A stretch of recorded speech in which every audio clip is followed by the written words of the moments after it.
absolutely. We got to kick the morning off well today. So thank you, Ryan.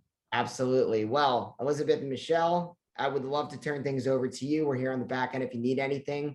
And again, audience, don't forget, we got that Q&A chat window down there. Would love to hear some of your questions come in. We'll get to them at the last 10 minutes of the chat, but feel free to put them in at any point in time. And ladies, I'll turn it over to you. Thanks, Ryan. We'll see you soon. So how's it going this morning, Michelle? Good. I just got done with the track earlier this morning, so made it just in time. Right. Perfect. I know. So just for the viewers, obviously there's a little shift in schedule. Michelle and I were supposed to close out the day. She was gracious enough to work around that training schedule to get us in early today. So that's great. It's kind of a nice little lunchtime break. We have a little bit of a different spin on things than some of the other brand marketers you've heard from so far. But let me just quickly start with myself, because as Ryan said, I am his coworker. I am new to the Brand Innovators team, as is Ryan. I have joined recently as the VP of Community, and what that means is that I'll be leading the development of a bunch of new programs to support the amazing community that we have of brand marketers here of over 25,000. So that has been over the course of 10 years. So it's pretty amazing what Brand Innovators has done, and it's just a privilege to be part of this community, which Michelle has also joined. And personally, I'm tremendously excited for that, because I've always been drawn to building professional, strong networks of like-minded individuals, and also in my personal environment, right? And just doing things that I'm personally driven by, and as has Michelle. So it's fantastic to talk to her about multiple communities that she's built personally and professionally. And then, of course, on the theme of the day, in the second half of my career personally, I found that creating networks and specific programs that support women marketers in particular at various points in their career, whether it's beginning or pivot points in careers, what are the opportunities that we can create, new opportunities for personal and professional growth. I could just find that to be one of the most rewarding aspects of what we do, and I think Michelle does too. So we'll hear about that from her. And just mostly she's going to talk about her professional and personal journey, and how she's been focused on setting new, crazy and ambitious goals for herself and then making it happen. So I think that there's a lot to learn from it, and then also paying it forward through all those communities. So, and then we'll get practical advice on self-care, wellness, and that age-old question, the $1 million question: how do you get balance in your work and professional life? So again, submit questions as we go, and we'll get to those at the end. So Michelle, I want to kind of start at the beginning. Let's start talking about like your talent as a musician, which led into a career as a concert pianist. And then, what were the lessons you learned for discipline through practicing piano for many years of your early life? Well, I was bit with the music bug at the age of 5. My mother and father saw a gift. I just was drawn to the piano and would sit there, barely able to sit at the piano, and just play for hours at a time. I was drawn to the instrument, and it was sort of my toy. Right. And, from that, I decided to start training, and my parents just invested in my education and helping me excel, because that was what I was drawn to. And so I loved music. I was born with perfect pitch, and, found my way, and I wanted to contribute to the world of music. And, that's how I found myself in the music business for many years, which I still am part of.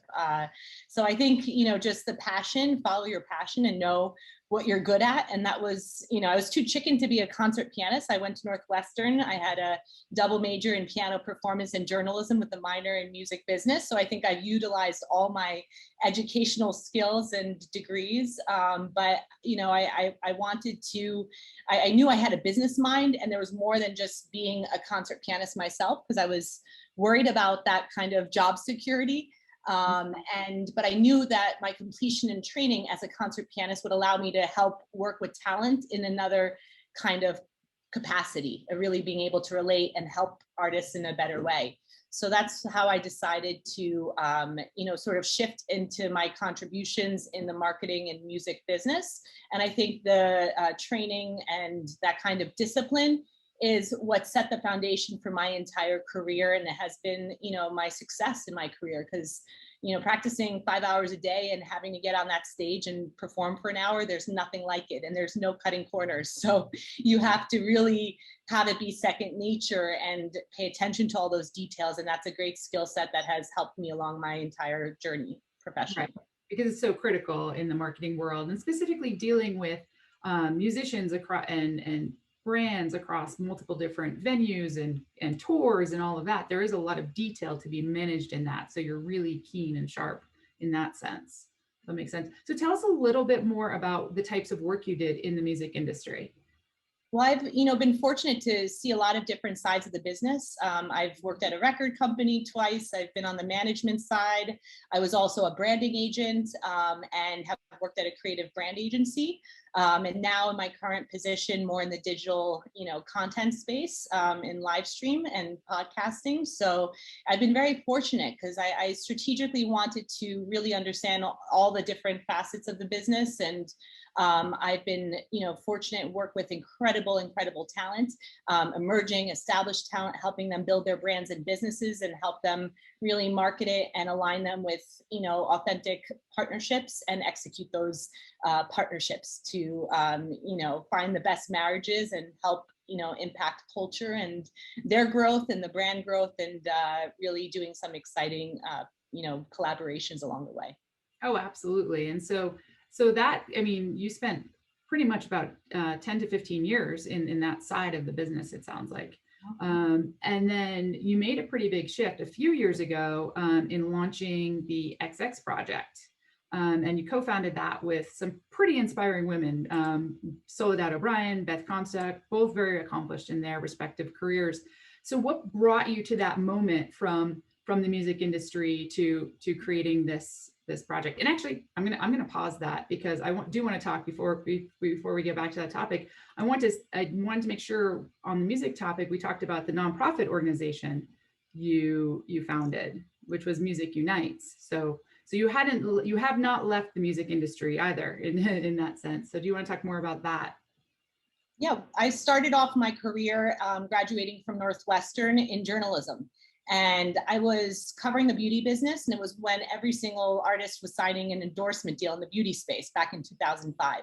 And it was an exciting time, and that actually was the learning and foundation to then be putting those deals together.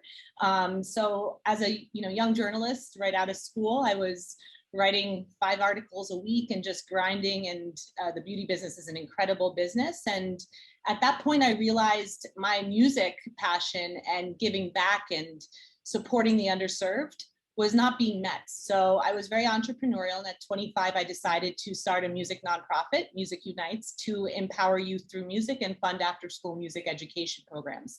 And I believed in the power of mentorship. And if you change a child's life and give them, a wider perspective of where they can land professionally and motivate them to go to school, you can transform lives. So that's how I started with Music Unite. So I was a journalist by day covering the beauty business. And then by night, I was raising money to fund children's choirs, all sorts of after school programs to orchestras in Compton, and still working in Compton now over 10 years. I actually have an amazing program happening with TBWA Chiat, teaching students about advertising in the creative field. They're on a 6-week program that just started 2 weeks ago. So I've been very fortunate, and that was kind of my first start in the music business through my passion for philanthropy. And that made me then realize I wanted to pivot and work in the strategic partnerships and branding world for artists and, serve the music business and see how to really build brands and help launch artist careers and find the right opportunities for their music and what they're looking their messaging in culture. So I decided at that pivot point, when I decided to leave the journalism space and enter the music business, I found that there wasn't an opportunity for women to gather together regularly. I would find myself always trying to go to these summits and whatnot, but I wanted a consistent community where I could really contribute and come together with other thought leaders and really talk about relevant topics and hear from best in class speakers. And that's when I started the XX project. I'd heard Soledad O'Brien speak at AdColor, which a dear friend of mine, Tiffany, started very, very early on. She had me speak at one of the first summits. And I was so inspired by Soledad. I'm like, that is the woman who embodies XX. We must feature her. And I asked her to do it.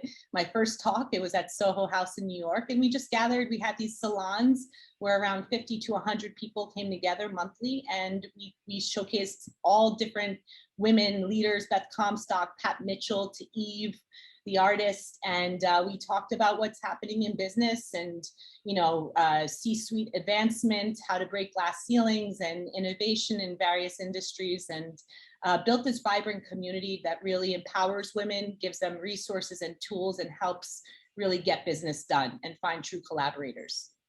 That's fantastic. And also, I mean, that's evolved over time. It's not specific to the media or entertainment industry or music industry. It's now really kind of growing across industries and kind of having that collaboration across them. And it's providing a platform for all these conversations to start happening, and then also deals to be made when you're in alignment. Is that right? Mm-hmm. We've recently showcased diversity inclusion topics, social impact, career advancement. A lot of women are pivoting careers. So, we had our first Power Women in Sports in March for Women's History Month, which I was very excited about, as sports is a newfound passion of mine. So we're really diverse. I want to make sure we have a lot of female founders to the venture community and just the best in class women, because I believe the best ideas don't just come from looking at your specific industry, but all different industries. Just like the women today at the summit you guys are putting on, it's the best in class across so many amazing companies. Right. And like this community, the XX Project gives people an opportunity to, ask questions in a completely safe space and, look for funding or get different points of views if you're trying to start up a new entrepreneurial endeavor, it sounds like. And it is that deal making behind the closed doors where you could ask those authentic conversations and questions. And a lot of, we don't record them because we want the real questions to be asked and women feeling free to really engage and get what they need to help them in their respective, industries and career journeys. Right. And a lot of women have found jobs through it. It's exciting to see that kind of cyclical give. It's not just, taking and going in and just getting what you need, but the get, the gift that keeps on giving. And sort of the supports, it's creating a support system too, to push past any fears potentially, or overcome imposter syndrome. Are those some of the tools that you're seeing kind of women proactively co-mentor each other with? Absolutely. And I think, sharing intel on how to get your dream job, or, sometimes when you're at a halt, how to get out of that, pattern and to see bigger and better. And a lot of women, approach the speakers, and everyone's very into supporting one another, because that's the kind of culture and environment we create that really fosters that kind of authentic, relationship building. It's not just how to get a deal done tomorrow, but how to really help one another, or, how did you do that? And really providing that roadmap to help one another. Right. And again, creating a place to see things from a different perspective, or recognize that you're in a toxic environment and it may not be the best thing, and it might be time to kind of step back and reevaluate where you are and where you want to be. And I think a lot of women, don't know how to ask for that raise, or don't know how to fight, or don't know how to negotiate. And I think that's what I really want, or like, how to get that dream job, or, how to position yourself and rebrand yourself, or finding those, personal coaches. And we're big into health and wellness, and I have a lot of experts who really talk about that. So finding that balance and the best in class women who can help you, because it's not just how to get that C-suite job, but what's the journey and process to get there to be your best you. Right. And probably that extends to as things change in both your professional and personal life too. I mean, obviously, people have to deal with that pivot point for a lot of different reasons, whether it's personal issues or professional changes and being laid off and all of that. So it is kind of good to surround yourself with people who can help you through that, right? And shift it. So how has the XX Project helped you personally in terms of building out the community of trusted female advisors? I mean, it's helped me by so many, hearing the amazing stories from the amazing thought leaders that have taken their time to spend with us, and the advice and wisdom along the way. So I think, you know, it's helped me every single conversation. I take something different away, whether it's managing my finances or giving me the courage to, you know, take that next step. You know, I think every single conversation and the partnerships and collaborators and the women that I have in the community, we all learn from each other. And a lot of people are supporting one another, and every friendship, it's more than just a deal that gets done. It's a real friendship and fueling each other and taking your tribe along with you. So I'm grateful for those real authentic relationships that I know will stand the test of time. And I'm so appreciative that a lot of these power women took the time when it was almost 10 years ago. So I was in my late 20s when I started this. It was before Me Too. And you know, I'm very grateful that they believed in my vision and got behind me. So I'm excited to, you know, see as the world opens up, what's next. Is it a summit? Is it a getaway? Is it, you know, what kind of experiences? We just started coming back to putting together our first Mondays in person, because we've been fortunate to have this pandemic time, because we've been able to really scale and impact women across the country with, you know, 2 events digitally a month.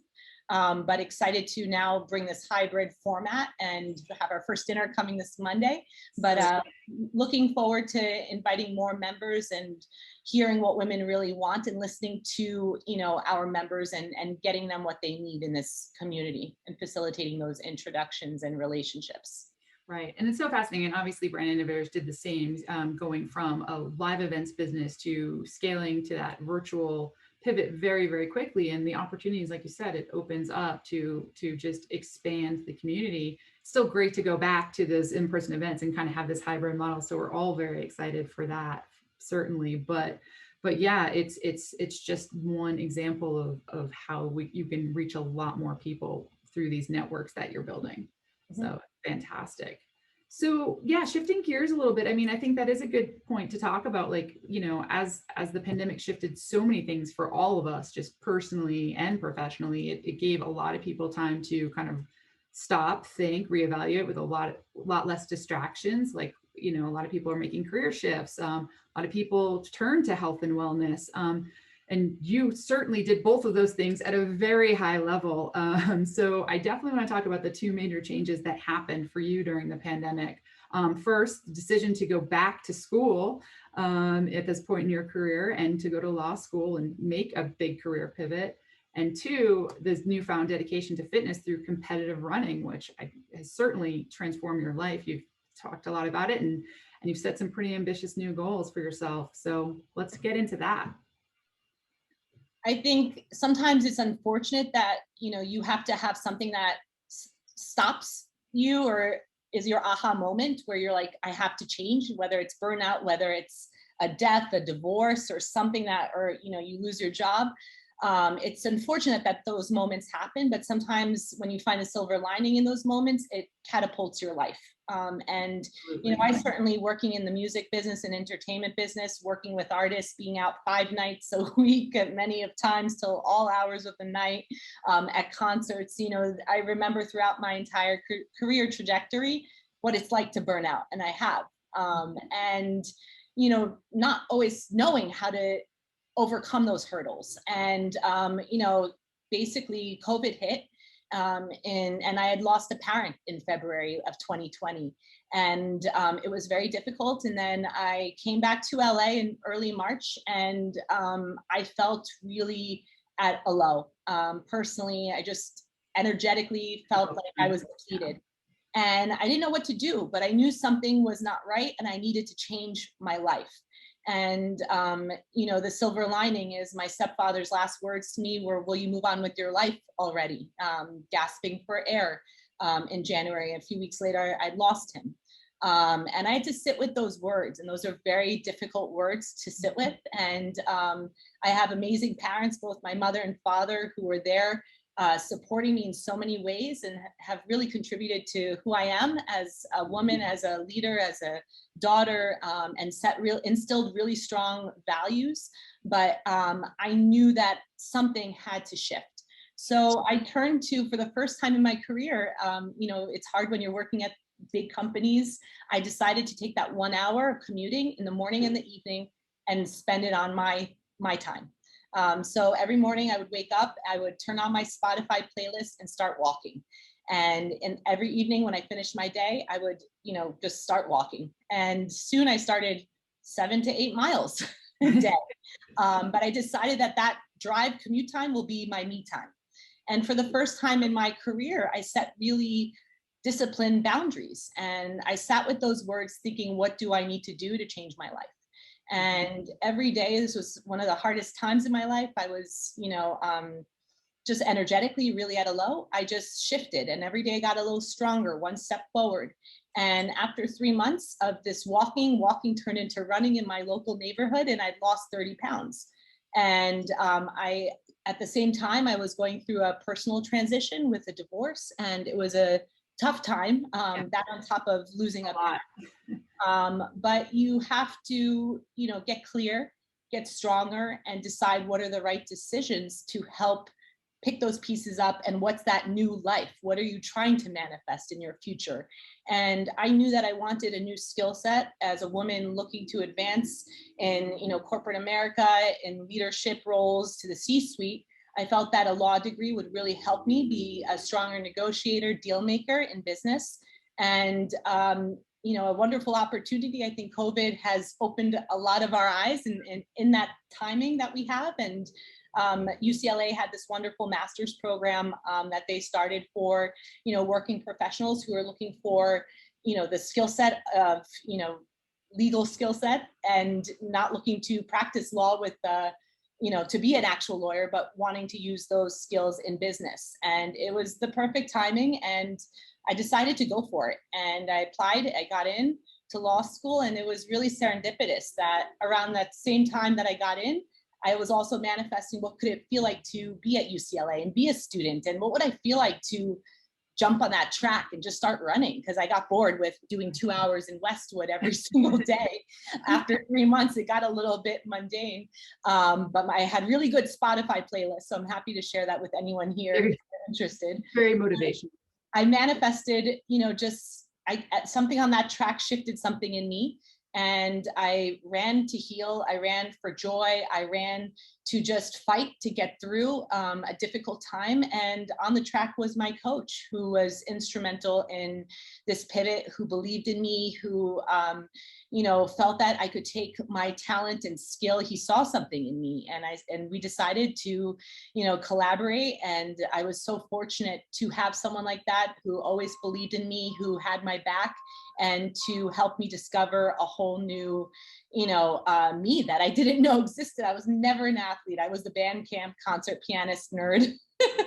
I never, played sports. I tried to do basketball, and I sprained my finger once, and that was really it, because it took me out of piano. So it's amazing when you challenge yourself, and if you change your mind, coach says, you could change your life. And I was just trying to change my mind and live a healthier life, and find a new direction, a new calling. And I didn't have this massive transformational It wasn't your roadmap, right? It's just one step at a time. I was brave enough to push through, and when that door opened, I just got more informed and just pushed and just threw a few things out there. And that's how I ended up finding the athlete in me and started competitively running. I'm about to do my 8th race at the national championships in 2 weeks in Iowa. I'm competing for my 2nd All-American title in the 100 meters.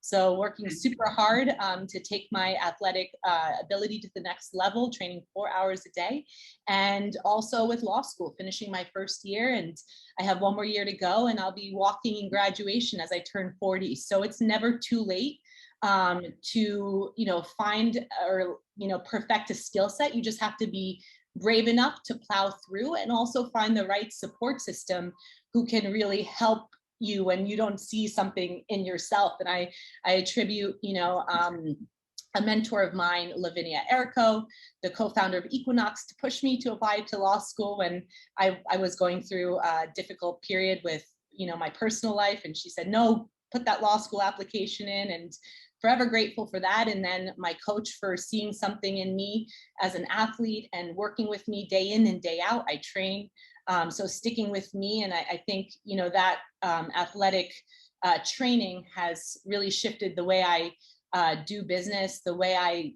you know, it's not just business, it's my life. Everything about my life has changed in the routine and how I live my life through being an athlete.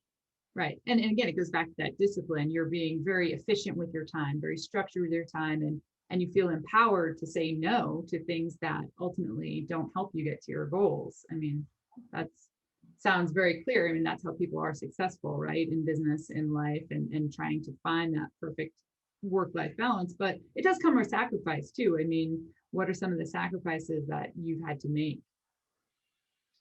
Time is all we have. So what do you want to do with that time is the big question. I think that, apologies for the honking over there. Hopefully it will stop soon. But, you know, I think there's lots of sacrifices. You know, I have to be in bed a certain hour each night by 9:30 in order to train 5 a.m., 6 a.m. I'm on the track. So making sure your body has sufficient rest. And, you know, that requires a certain amount of sacrifice in terms of adjusting your lifestyle, you know, to train like I do. I take the morning, which is really my me time. I honor that every single day. And that's kind of like my healing and peace. And I know that I'm loving myself, and no one can take that time away from me. And so much, you know, so many years in my career, I said, oh, I'll do this. I'll take the call at 8 a.m. or 7 a.m. or 6 a.m. I really carved out that time for me.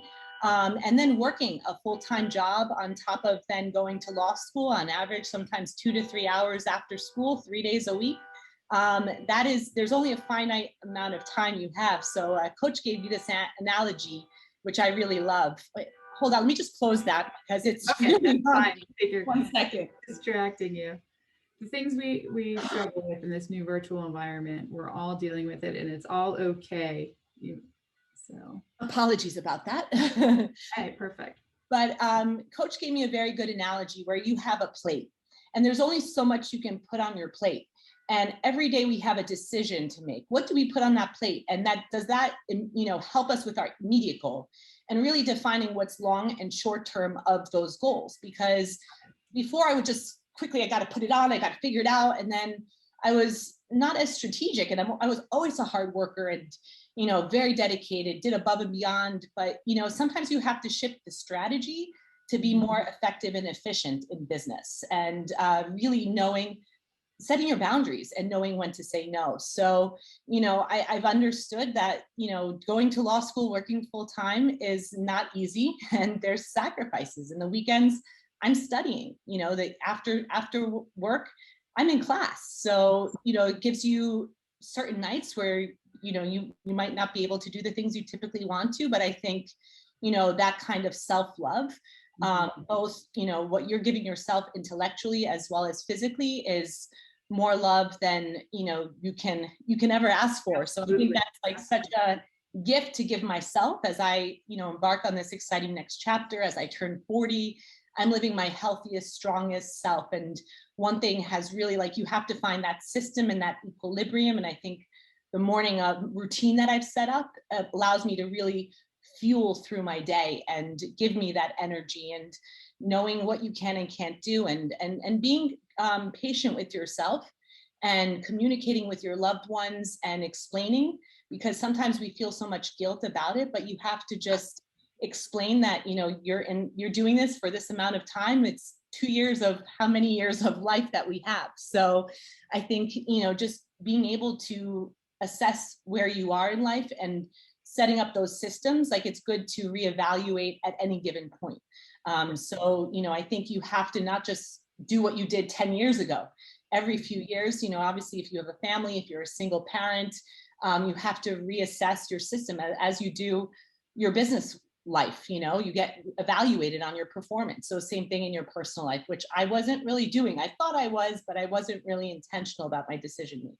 And I think that's often hard to see for a lot of people to see in their younger years. So I think that is kind of like the big takeaway for people throughout their careers, like really be strategic and take the time to stop and reassess if it's working for you, if it's not, if you're making sacrifices in your family life that aren't paying off rewards, right?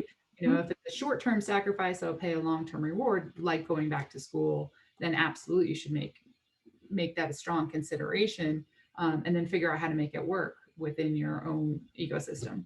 Mhm. And knowing when something's not working and knowing when to let go, because you have to create space. You can't just work, work, work, work. You have to create space for that balance. You know, yes, it is sacrifices. You know, I don't get to be with my friends very often as when I know it's school time and working and accomplishing what I'm looking to do as an athlete and my contributions in the sports business. It is personal sacrifices. So, you know, setting those goals and reassessing them at any given period and finding a support system and people that you look up to who you can share insight and understand how you can shift your life and make those plans and have someone hold you accountable, you know, really write it out. And that's true. And like I said, you have like, you know, your childhood friends, maybe who you're still with, and they understand that you need to take this time for yourself. But what you're also doing at the same time is building these communities and forming these new relationships with people kind of in the moment with your current passion too. So you're kind of expanding that network and just getting a broader point of view. And so yet again, you're doing another nonprofit launch associated with track and field. So do you want to talk a little bit about that? Yeah, I'm very honored to have an amazing coach, and it's been his dream for many years to create this One Love Track Club, bringing track to all ages, all stages, this community-wide affair to empower lots of people, not just, you know, the best in class athletes, but to find, you know, to reach their athletic potential. And we're very excited to launch this with a new track experience. As you know, we go back to the new norm this fall in life. What does this look like on the track? So we're hoping to, you know, everyone from us to, you know, parents and all communities, students from Beverly Hills to Compton, hopefully maybe one day do the One Love, you know, track experience on the UCLA campus. That would be a dream come true, but really excited to see how to re-envision and create this new vibrant community and culture through just people looking to live their best lives. I think track has taught me a lot about how to overcome many of life's hurdles and has made me a stronger businesswoman, a better person, a more patient person, because I've had to put it all out there and really learn the process and the preparation and the discipline, which, you know, I've learned on a whole new scale.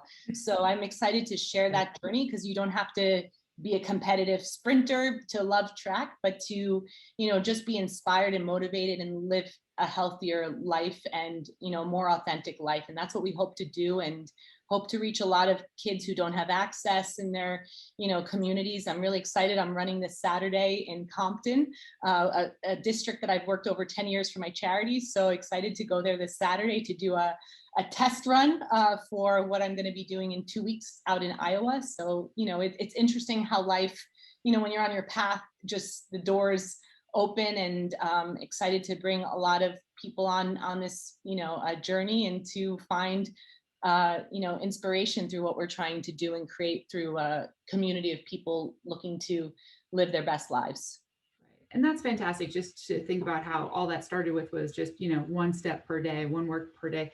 And just to see where that's going now and how you're giving that back. So I am going to drop the link to your GoFundMe campaign for the One Love Track and Field Club, because I think that's so much and such a great use of your limited and very precious time. So it's so great to hear you giving back in that way, for sure. And the proceeds from that is going to go to our first track race out here in Los Angeles, probably in August, September, and also, you know, to get the business started and to hopefully offer some scholarships to, you know, some underserved communities and students who need it. So we're very excited to get this all going.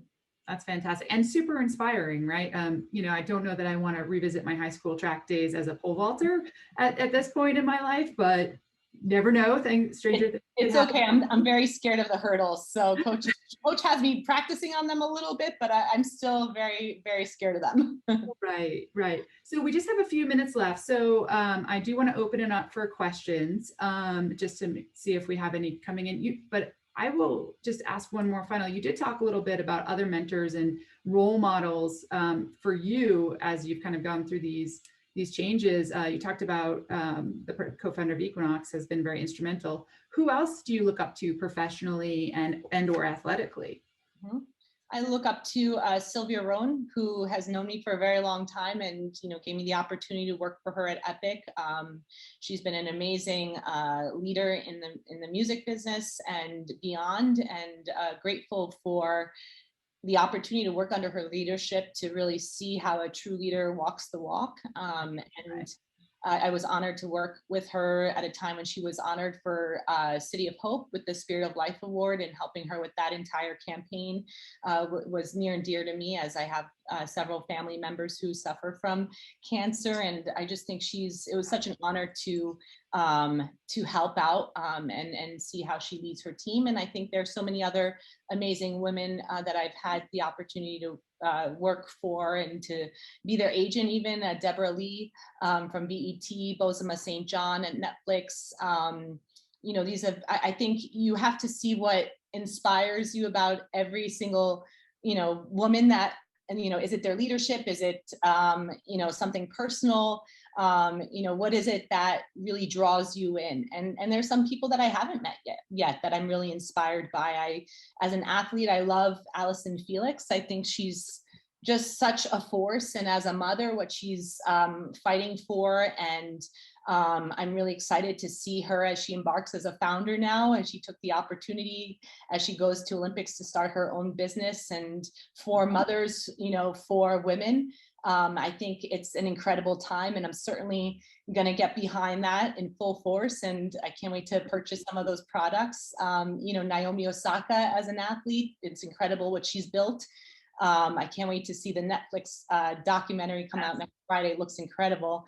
But these are women that are, looking to, they're true trailblazers. They're business women. They're investors. They're founders, and they're really multifaceted. So I love seeing women who really take risks, who, pave the way for the rest of us. And I think that's what's important, to take our team there's no I in team. And so we have to always remember to share our resources, share our knowledge, and take one another along the journey, because that's how we can get there.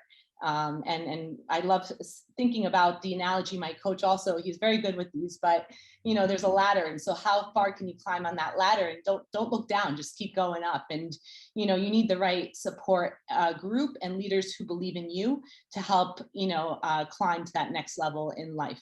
Absolutely. Absolutely. And whenever you're faced with challenges, I think the most important takeaway is to just be resilient and show up, even if you don't feel that way. Like just show up at the most bare minimum level, and it could turn into a great day. You don't really know, but if you have that support network and that system that's behind you, you feel a lot more confident about that. And be vulnerable. Be willing to say, I don't know it all, and ask those questions. Wow. Well, that's super fantastic and very motivating and inspiring, especially as we head into the Olympic time and get to watch all of those impressive athletes. And we certainly wish you the best of luck in your endeavor at the trials. So this has been fantastic, and I really appreciate the time. We're so lucky to have you. And so again, good luck with everything, and just let us know how we can, again, support the XX project. You've dropped some great links, and if you're in the area, that would be great. And check out musicunites.org as well. And thank you again, Michelle. And with that, we will bring Ryan back in. Thank you so much, everyone. Hope to hear from you too. Feel free to reach out. I included my information. Perfect. Mm-hmm. Amazing. Thank you, Elisabeth. Thank you, Michelle. And thank you for dropping in your email and your Instagram handle in our chat window. Check it out, everybody. Give her a follow, see what's going to be happening over the next few weeks, months, years. Thank you both. Thanks, Ryan. Amazing.